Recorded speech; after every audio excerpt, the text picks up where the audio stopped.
네, 국민의힘 전당대회가 막바지로 접어들면서 후보들 간의 신경전이 최고조에 달하고 있습니다. 이번에는 과거 나경원 후보가 패스트트랙 사건 공소 취하를 부탁했다는 한동훈 후보의 폭로가 나와서 논란이 되고 있습니다. 네, 한편 민주당 전당대회 첫 번째 TV 토론회도 오늘 시작하는데요. 관련 내용 포함한 정치권 이슈들 홍석준 전 국회의원, 김영주 전 국회의원과 함께 짚어보겠습니다. 두 분 어서 오십시오. 안녕하십니까. 네, 안녕하십니까. 네, 어제 오전에 있었던 방송 토론회에서 국민의힘 전당대회의 후보들 간의 또 다른 폭로가 좀 나왔습니다. 관련해서 질문을 먼저 좀 들어보면은 앞서도 제가 잠시 말씀을 드렸습니다만 이제 과거에 나경원 후보가 패스트트랙 사건의 공소 취하를 당시 이제 법무부 장관이었던 한동훈 후보에게 부탁을 했다라고 이제 한동훈 후보가 폭로를 한 내용인데요. 관련해서 일단 먼저 어떻게 보셨는지 듣겠습니다. 글쎄요, 많은 사람들이 굉장히 놀랐을 것 같습니다. 그러니까 법무부 장관 시절에 어떤 그 여당 내에서, 현재 여당 내에서 있었던 여러 가지 개인적인 일정 정도 합법적 혹은 뭐 불법적 청탁 내용들 자체를 전당대 과정에서 같이 후보들 중에 한 사람에 대한 문제점들을 마치 이제 공표했다, 폭로했다라고 하는 것은 상당히 많은 충격일 수밖에 없었다라고 보여지고요. 다만 이렇게 된 배경은 그동안에 이제 한동훈 후보에 대한 나경원, 원희룡 후보의 어떤 공격들이 좀 너무 시간이 지날수록 많아져서 예컨대 이제 원희룡 후보가 한동훈 비대위원장에 대해서 마치 이 댓글이 사실이라면 드루킹 사건과 같고 그렇다면 사실은 뭐 실형을 받을 수 있다 이런 식의 어떤 도 넘은 그런 어떤 공격을 하는 것에 대한 반향이다.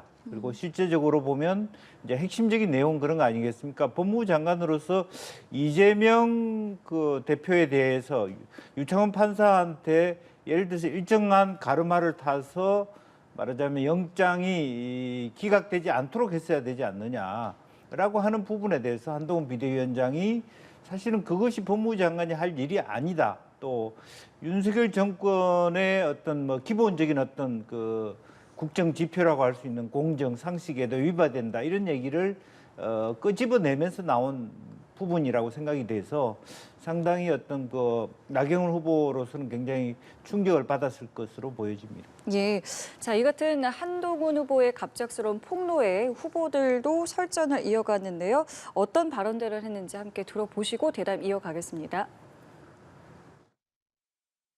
나 의원님께서 저에게 본인의 그 패스트트랙 사건 공소 취소에다가 부탁하신 적 있으시죠? 저는 거기에 대해서 제가 그럴 수 없다고 말씀드렸고요. 헌정 질서를 바로잡아달라는 제 말씀을 공소 취소 부탁이라고 이야기합니다. 보수 가치에 대한 책임감도 보수 공동체에 대한 연대의식도 없는 당대표에게 저희는 당을 맡길 수 없습니다. 한 후보의 입 리스크, 우리 당의 새로운 위험으로 등장했습니다. 우리 동지든 대통령이든 영부인이든 모두를 자기가 옳다라는 거기에 하나의 인용 대상, 공격 대상으로 바라보기 때문에 일어나는 일이라고 봅니다. 우리 스스로 좀 선을 넘는 발언들은 조심해야 되겠다 이런 걸 느꼈습니다. 까딱 잘못하다 야당 공격의 빌미가 될 수 있다. 그래서 예, 나경원 후보는 헌정 질서를 바로잡아달라는 것이었는데 이것이 공소 취소 부탁이라고 이야기를 했다라고 이야기를 했고요. 윤상현 후보는 이게 야당 공격의 빌미가 될 수 있다라고 이야기를 했는데요. 지금 이 사안에 대해서는 어떻게 보고 계십니까?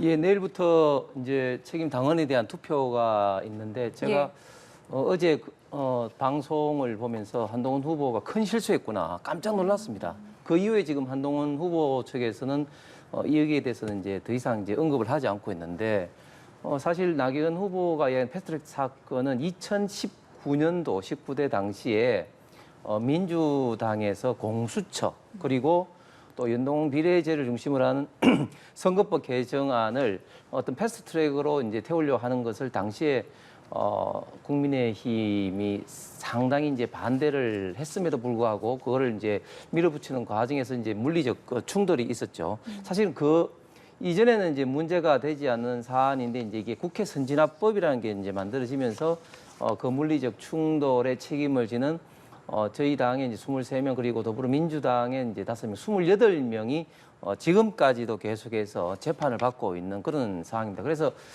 이 문제에 대해서는 과연 국회 정치적 과정에서 사법이 개입을 하는 것이 맞느냐 하는 것부터 시작해서 너무 지금 지체되는 게 아니냐 이런 많은 어떤 비판을 받고 있는 상황입니다. 그런 어떤 상황에서 나경원 후보가 개인적인 어떤 부탁도 아니고 시스템적인 이런 어떤 이야기에 대해서 개인적인 어떤 마치 청탁인 것처럼 이렇게 하는 것은 제가 볼 때는 상당히 팩트에도 어긋날 뿐만 아니라 특히 한동훈 후보는 법무부 장관 시절에 있었던 공직자로서 있었던 일에 대해서 한다는 것은 또 비밀 누설 같은 이런 어떤 문제점도 해당될 수도 있고 어쨌든 지금 한동훈 후보가 막판에 조금 전에 우리 김영주 의원께서 말씀하신 것처럼 댓글이라든지 많은 후보들의 어떤 공격을 받다 보니까 본인도 뭐 방어 차원에서 반격 차원에서 하신 말씀인지는 모르겠지만 그러나 저희 당 지지자들 입장에서는 굉장히 좀 우려스럽고 걱정스럽고 또한 전당대회 이후에 어떤 민주당의 어떤 공격거리를 준 것 같아서 상당히 좀 걱정스럽습니다. 그렇다면 이 부분도 좀 이어서 여쭤보겠습니다. 원희룡 후보 같은 경우에 이 여론조성팀 의혹을 두고 한 후보를 공격을 했는데 한동훈 후보도 이에 상당히 거세게 맞받았거든요. 지금 네. 상황에 대해서는 좀 어떻게 보고 계십니까? 예, 제가 몇 차례 이야기했지만 일단은 이제 장해찬 전 최고가 이제 문제 제기를 이제 댓글팀 있다고 이제 문제 제기를 한 것인데 사실은 이제 댓글팀과 자발적인 자원봉사자들의 어떤 댓글이라든지 다른 어떤 정치적 참여에 대해서는 사실은 종이 저는 한 장 차이라 봅니다. 그것을 원희룡 후보가 뭐 드루킹을 언급하면서 하는 것은 좀 너무 지나친 좀 정치 공세가 아닌가도 저도 생각을 합니다.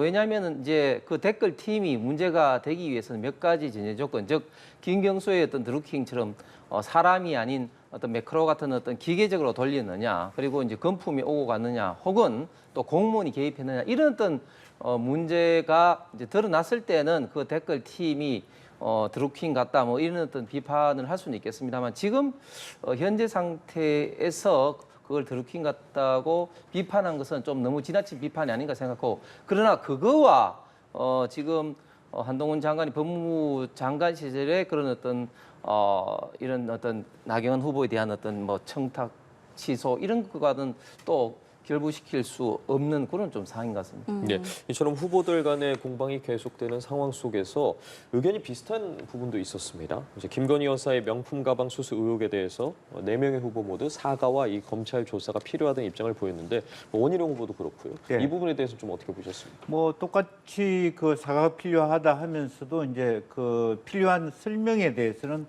원희룡 후보는 이제 여사님께서 좀 억울한 면도 있을 것이다. 조금 더 이제 옹호를 하거나 또 혹은 좀 드라이하게 마땅히 이건 사과해야 된다라는 어떤 의조 간의 후보들 간의 약간의 차이는 있지만 예. 전반적으로 보면 이것은 뭐 다 사과하고 넘어가야 된다라고 하는 측면에서 이 얘기는 있었던 것 같고요. 다만 이제 실제로 여사께서 그 한 장관에게 주신 말하자면 그 사과에 대한 그 문자의 진정성이라든지 그런 부분들은 좀 별도로 봐야 되지 않을까 그렇게 보여집니다. 예. 자, 이런 상황 속에서 이제 말씀하신 것처럼 이제 내일부터 당원 투표가 시작이 됩니다. 관련해서 이제 투표율이 얼마나 될 것이냐 이 부분도 상당히 이제 주목이 되고 이번에 또 역대 최대 이제 당원이고 그 지역별 분포가 뭐 여전히 영남권이 가장 앞서긴 합니다만 수도권이 또 상당 부분을 이제 차지한다라는 것도 하나의 변수로 이제 많이 꼽히고 있는데 좀 어떻게 보고 계세요? 네, 저희가 이제 선거인단이 84만 정도 됩니다. 지역별로 봐서는 대구, 경북, 부산, 경남, 영남권이 이제 40%, 수도권이 이제 37% 정도 됩니다. 앵커께서 말씀하신 것처럼 지금 저희 당에서는 역대 최대 어떤 선거인단 규모인데 지금 일반적으로 예측은 지금 전당대회 열기가 굉장히 좀 뜨겁고 후보들 간에 경쟁이 좀 치열하고 해서 투표율이 한 뭐 최소한 50% 이상 안 되겠느냐 뭐 그렇게 생각을 하고 더 많이 또 예측하시는 분들도 있는 상황입니다. 그렇기 때문에 이 투표율에 따라서 아마 당락 여부 혹은 또 1차에서 끝날 것인지 2차 결선까지 갈 것인지 뭐 다 갈릴 것 같은데, 그럼 한 가지 확실한 것은 지금 당원들과 지금 언론에서 보도가 되고 있는 국민의힘 지지층의 여론조사와는 완전히 다를 것이다. 그렇게 네. 생각을 합니다. 왜냐하면 당원들 같은 경우는 수십 년 동안 이 당에 있으면서 많은 어떤 정보를 갖고 있고 정치적 소신이 분명하신 분들이기 때문에 일반 어떤 지지층하고는 완전히 생각이 이제 다를 것이고, 구체적으로 제가 직접 본 것은 2021년에 나경원 그리고 이준석 당시 후보가 붙었을 때 일주일 전에 국민의힘 지지층 여론조사를 했을 때는 이준석 당시 후보가 24% 앞섰는데, 그럼 막상 뚜껑을 여니까 당원에서 나경원 후보가 4%를 앞섰습니다. 그런데 그때 당시는 이제 7대 3이었는데 일반 여론조사에서 이준석 대표가 많이 이제 이겨서 이제 당 대표로 당선됐는데, 그런 사례에서 봤듯이 당원들은 지금까지 어떤 여론조사의 국민의힘 지지층과는 상당 부분 저는 다를 것이라고 예상을 합니다. 분위기가 상당히 달아올랐고요. 말씀하신 것처럼 뭐 선거 인단의 규모도 사상 최대이고, 그다음에 뭐 지역별 분포도 조금 달라진 상황에서 그래서 어떤 분위기 좀 예상해 볼 수 있을까요? 글쎄요, 어쨌든 그 이준석 대표 이전 시기에 비해서 당원들이 거의 배로 늘었습니다. 그러니까 당원들이 늘었다라고 하는 것은 당심과 민심이 거의 근접할 수 있는 가능성이 많아졌다.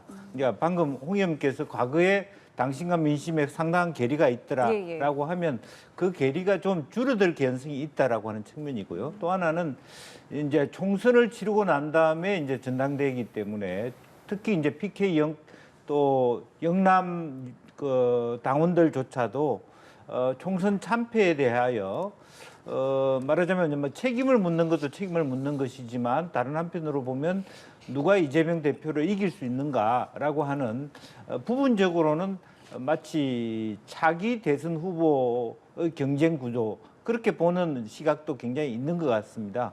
그렇기 때문에 지금 현재 나오고 있는, 그동안에 중반까지 나오고 있는 여론조사의 트렌드가 어느 정도로 이어갈 가능성이 높다, 저는 그렇게 봅니다. 예, 알겠습니다. 자, 이번엔 민주당 전당대회 이야기도 해보도록 하겠습니다.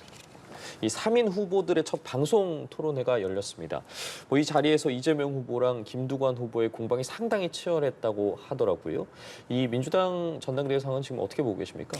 예, 김두관 후보가 상당히 큰 결심을 하시고 이제 나와서 사실은 이제 이재명 전 대표의 찬반 투표 형식으로 이르지 않을까 예상했는데, 이제 당 대표 이제 레이스를 밟고 있는데, 지금 결국은 가장 핵심적인 어떤 정책적 이슈는 지금 이재명 대표가 윤석열 정부에서 주장했던 금투세라든지 상속세, 특히 어떤 종부세의 폐지 내지는 어떤 완화에 대해서 특히 이제 김두관 후보 같은 경우는 종부세 같은 경우 참여정부 때 만들어진 민주당의 어떻게 보면 좀 정체성과 관련이 있기 때문에 절대 이제 반대하는 입장이고, 이런 어떤 면에서 많은 어떤 이야기가 좀 있었던 것 같습니다.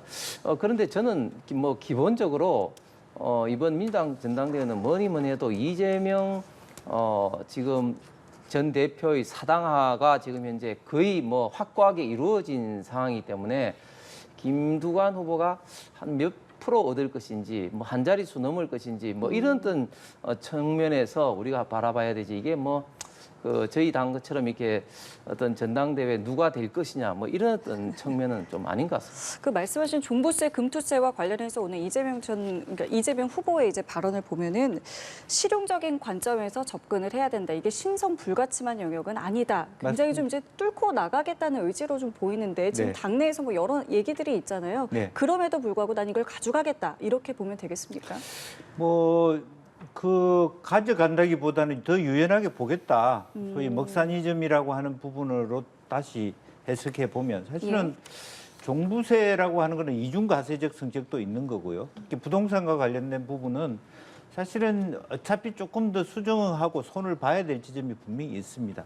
다만 이제 금투세 같은 경우는 처음부터 이제 그 반대를 했고요. 폐지 반대를 했었던 것이고, 실제로 이 정부가 작년만 하더라도 거의 60조 가까이 세수를 걷지 못하고, 올해도 거의 90조, 100조를 말하자면 걷지 못하는 부자 감세를 하고 있는데, 금투세 자체가 뭐 정시에 화랑을 준다는 이유로 폐지하는 것에 대해서는 원천적으로 민주당이 당론으로 거의 폐지 반대를 했던 것이거든요. 아마 그 부분은 뭐 큰 이견이 없을 것 같은데 부동산과 관련된 혹은 종부세와 관련된 부분은 이참에 토론을 통해서 민주당의 어떤 그동안의 어떤 그 입장들을 좀 변화시켜 나가는 것도 저는 바람직하다 그렇게 생각합니다. 예, 알겠습니다. 자, 이런 가운데 민주당 차기 당대표 적합도를 묻는 여론조사에서 또다시 민심과 이 당심의 괴리가 큰 것으로 조사를 됐는데요.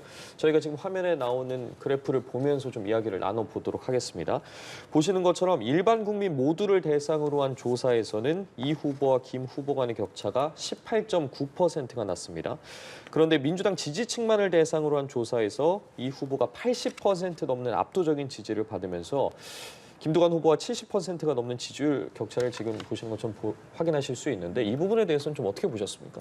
예, 그만큼 일반 국민들 특히 어떤 중도층에 대해서는 이재명 대표의 어떤 뭐 반발 내지는 비판하는 그런 어떤 여론이 굉장히 좀 크다고 사실은 보여집니다. 왜냐하면 잘 아시는 지금 이재명 대표는 대장동뿐만 아니라 지금 현재 재판을 공직선거법이라든지 위정교사라든지 이런 것을 지금 현재 4가지나 받고 있고 이런 것들이 또 10월 달에 곧 1심 선고가 날 예정입니다. 이런 부분에 대해서 일반 어떤 국민들은 상당히 비판적인 시각을 갖고 있는데 비해서 개딸을 중심으로 한 민주당 지지층에서는 이런 어떤 사업적인 어떤 재판 리스크가 지금 윤석열 어떤 정부에서 쓰여진 올감이 내지는 좀 억울한 감이 있다. 이런 어떤 기본적인 어떤 사법 어떤 지금 현재 처리 방향을 두고 보는 시각이 저는 굉장히 좀 크기 때문에 이런 어떤 지지율의 괴리가 굉장히 좀 심하게 뭐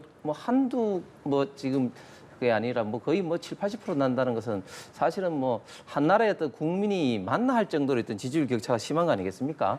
그러니까 이런 어떤 점에 대해서 지금 김두관 후보 같은 경우는 이제 문제 제기를 한 것인데 그런데 지금 현재 민주당 선거 규정이 그렇기 때문에 이 문제 제기는 찻잔 속에 태풍으로 그칠 수밖에 없는 것 같습니다. 네, 말씀해 주신 것처럼 이런 상황에 대해서 앞서 김두관 후보 같은 경우에도 당심과 일반 국민의 괴리가 큰 것 같다. 그렇다면 이 괴리를 어떻게 메꾸느냐가 앞으로 민주당의 미래가 이곳에 달려있다고 이야기를 했거든요. 네. 김 후보의 지적에 대해서는 좀 어떻게 보십니까? 지적은 맞다고 할 수 있습니다만 어쨌든 그럼에도 불구하고 당심과 민심의 괴리에 대해서 그동안에 김두관 후보가 말하자면 그 이재명 체제의 일극 체제에 대해서 비판을 해왔느냐라고 하는 부분에 대해서 사실은 조홍천 의원 같은 경우는 물론 당 밖에 계시지만 매우 비판적인 인식을 하고 있거든. 이제 와서 다양성이라는 이름으로 나가고 있지만 실제적으로 보면 거의 김두관 전 의원도 친명에 가까운 사람 아니냐. 이제 그런 면에서 그런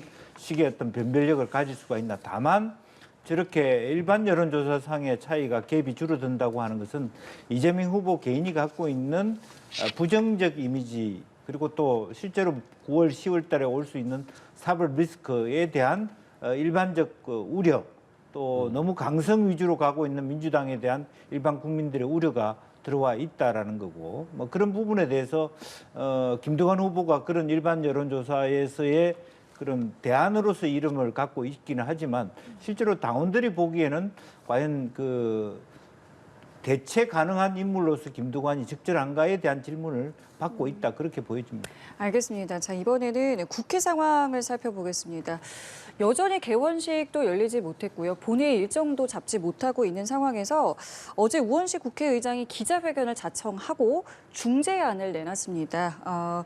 이 어떤 방송 4법 처리 등과 관련해서 굉장히 좀 구체적인 안을 내놨는데 내용을 보자면 그러니까 정부 여당은 공영방송 이사진 선임 절차를 좀 중단해달라. 그리고 야당에게는 방송사법 입법 그리고 새 방통위원장 탄핵 논의를 중단해달라. 그러면서 이제 2달 동안 좀 논의를 좀 해보자라는 것이 이제 내용인 건데 글쎄 이걸 좀 받아들일 수 있을 거라고 보십니까? 글쎄요, 저는 우선은 그 과정상의 그 원식 의장이 갖고 있는 문제의식은 저는 충분히 이해할 수 있다고 보여집니다. 그러니까 양쪽이 너무 서로 협치 없이 일방통행을 막 진행하고 있기 때문에 격돌이 될 거라고 보는데 우선 그 중에 하나가 대통령께서 새롭게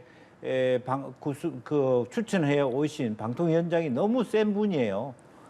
그러니까 정말 좀 더 이 부분이 격렬화돼 있으면 좀 중립적인 방송에 대한 이해가 있는 언론인, 학자 이런 분으로 모시면 좋은데 사실은 제가 보기에는 그분이 MBC에서 사장하시는 방송인인 건 맞습니다만은 이미 국민의힘의 어떤 정치인 같은 그런 입장을 가지고 있거든요. 지난번에 본인이 추천되면서도 굉장히 세게 공격하면서 들어왔기 때문에 더 민주당이 갖고 있는 그렇지 않아도 강성적인 이미지를 누그러뜨리기는 굉장히 어렵지 않겠나. 그래서 일정한 시간이 좀 더 걸릴 것 같다는 생각이 듭니다. 어떻게 좀 예, 저는 들으셨습니까? 우원식 국회의장이 이렇게 중재안 낸 것에 대해서는 굉장히 좀 높게 평가를 합니다. 지금 국회 상황이 우원식 이름이 식자로 끝나는데 또 개원식도 지금 못하고 지금 있지 않습니까? 예. 그런데 저는 좀 안타까운 것은 우원식 의장이 사실은 첫 단추를 잘못 끼운 게 사실은 이제 그 여야 간의 상임위원장 그 배분이 사실은 가장 그 중요한 첫 단추인데 예. 그 배분을 할 때 너무 일방적으로 민주당의 이제 편을 이제 들면서 지금 22대 국회의 어떤 열차가 출발했다. 만약에 그때 좀 우원식 의장이 지금처럼 나름대로 좀 중재안도 내고 조금 시간적 여유를 두고 만약 했다면은 상당히 이런 지금에 와서 이런 어떤 중재안이 이제 국민의힘이나 양당에 좀 고민을 할 수가 있는데 지금 국회의장의 신뢰를 상당히 지금 잃어버린 상황에서는 양당 모두 받기는 상당히 쉽지 않을 거다. 특히 지금 국민의힘 같은 경우는 지금 당연히 해야 될 그 인사를 지금 하지 말아야 하는 거거든요. 그러면 뭐 대통령 내지는 방통위원장으로 된 사람이 어떤 역할을 하지 말라는 이야기인데 이런 점에서는 상당히 지금 현재 받기는 쉽지 않을 것으로 보입니다. 예, 여야 전당대회와 대치 상황 등 정치권 소식 알아봤는데요. 홍석준 전 국회의원, 김영주 전 국회의원과 함께했습니다. 두 분 고맙습니다. 감사합니다. 예, 감사합니다.